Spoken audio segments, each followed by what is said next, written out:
So, good afternoon guys. So, today is 12:32 na ng hapon, ay tanghali. And may kanin naman ako, hindi pa ako nagtatanghalian. Kaso lang, parang ayaw kong kumain ng kanin. So, ang ginawa ko, naglaga ako ng saging na saba. Dinalhan ako ng tatay ko kahapon ng hapon. Madami na naman. Yung isa, meron pa akong 5 doon sa dinala ng ate ko nung nakaraan, pabulok na. So, ito bago. Ito na lang yung nilaga ko.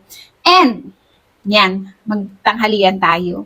And habang nagkumakain ako, share ko sa inyo. Ang haba-haba na ng buhok ko guys, kaso lang, syempre, may mga pamahiin tayo na pagbuntis, bawal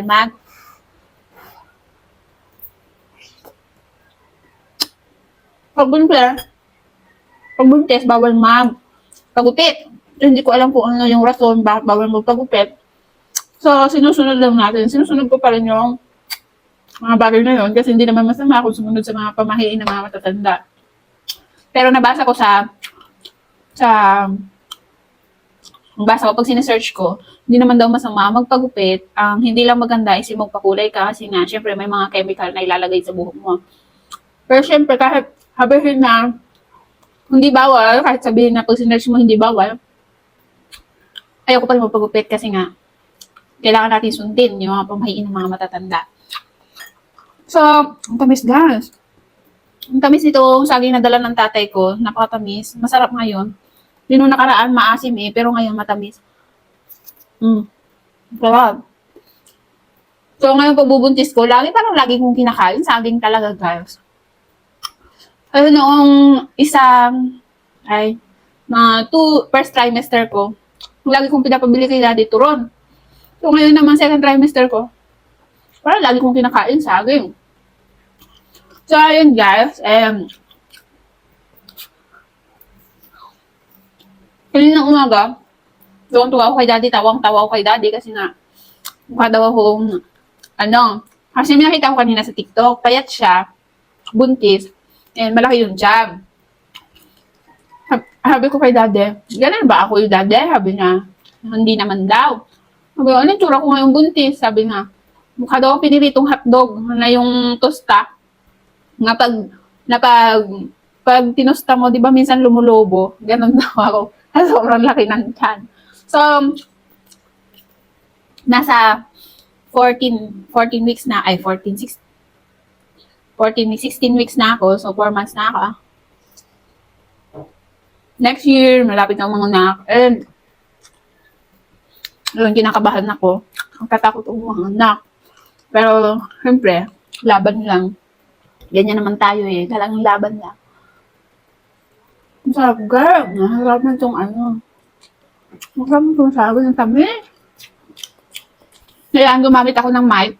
Kasi nga, diyan sa likod, malakas yung electric fan ko para hindi marinig yung electric fan. Nabili ko pala to dito sa TikTok. Yung Boya dito, mayroon siyang noise cancelling.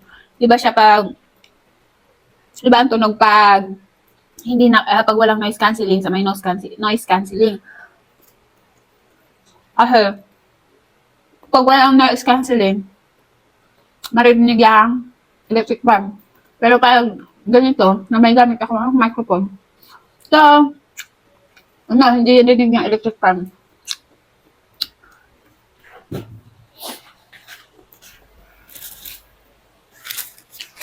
So, dumating guys yung in-order ko sa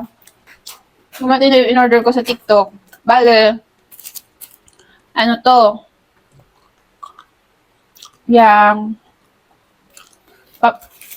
yung kumikislap-kislap, pailaw, pag Christmas light.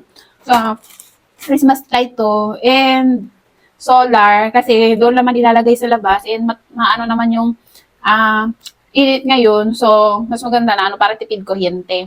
So, yan yung binili ko, and dumating na siya. So, mamaya ko na siya i-unbox, kasi nga, kakain muna ako, kasi nagugutom ako.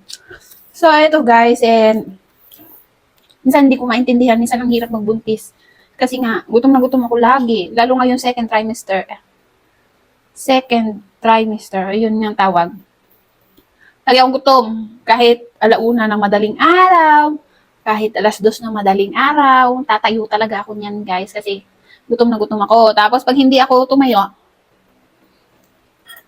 naglililikot si baby sa tiyan ko. Gusto talagang kumain. So, kahit ating gabi, kahit alauna ng madaling araw, guys, tumatayo talaga ako. Hindi ako natatakot. Tumatayo talaga ako para kumain. Kasi, mas lamang yung gutom ko sa takot. Matatakotin ako kung isa lang akong gising sa gabi. Pero ngayon, no, hindi umuubra yung takot sa gutom ko. So, yun. Ngayon, malapit na akong mga anak.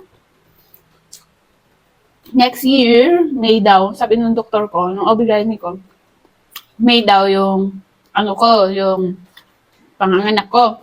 Pero sa ultrasound, April 29, so hindi ko sure. Hindi naman ako kasi marunong magbilang. Pag pumupunta lang ako sa doktor, tsaka lang niya sinasabi na ganito na, ilang na si baby, ganyan.